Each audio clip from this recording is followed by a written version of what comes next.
Hi friends, welcome to our channel. Brahmamudi serial next ఎపిసోడ్లో ఏం జరగబోతోందో ఈ వీడియోలో చూసి తెలుసుకుందాం. అసలు నిజం తెలుసుకున్న కావ్య అసలేం జరిగింది అని తెలుసుకోవడానికి ఈ వీడియోని స్కిప్ చేయకుండా ఎండ్ వరకు చూసేయండి. రుద్రాని కావ్య పైన నిందలు వేసి కావ్యని మాటలు అంటుంది అని సుభాష్ రుద్రానిపై మండిపడతాడు. ఆ తర్వాత ఏంటపర్ణ, నువ్వు ముందొచ్చి కూర్చొని తిను, నువ్విప్పటి నుంచే వాడికి ఎదురు పడకుండా ఉండడం ఇలా చేయాల్సినంత అవసరం లేదు, సైలెంట్గా వచ్చి కూర్చొని తిను అని అంటాడు. అప్పుడు అపర్ణ నేను తినలేనండి అని అంటుంది. అప్పుడు సుభాష్ వచ్చి కూర్చుంటావా లేదా అని అంటాడు. అప్పుడు అపర్ణ సైలెంట్గానే అలానే ఉంటుంది.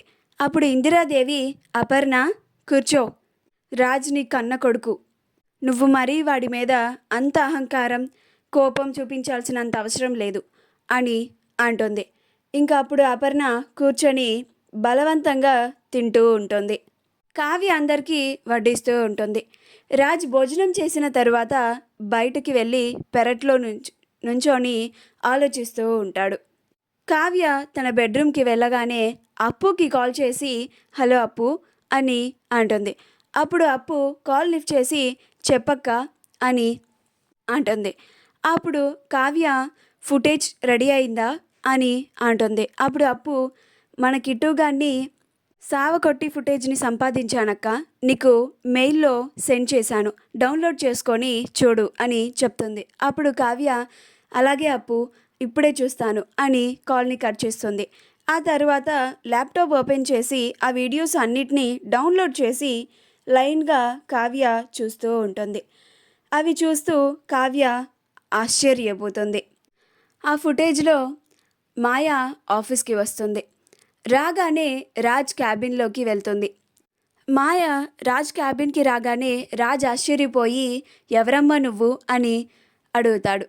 అప్పుడు ఆ మాయ ఒక ఫోటోని చూపించి ఈ బాబు ఈ ఫోటోలో ఉన్న వ్యక్తి కొడుకు, ఈ బాబుని నువ్వు తీసుకొని మీ కొడుకుగా పరిచయం చేయాలి, మీ దుగ్గిరాల వంశ వారసుడిగా ఈ బాబుని పెంచాలి, లేకపోతే నేను చాలా దూరం వెళ్ళాల్సి ఉంటుంది అని రాజ్ని బెదిరిస్తూ ఉంటుంది.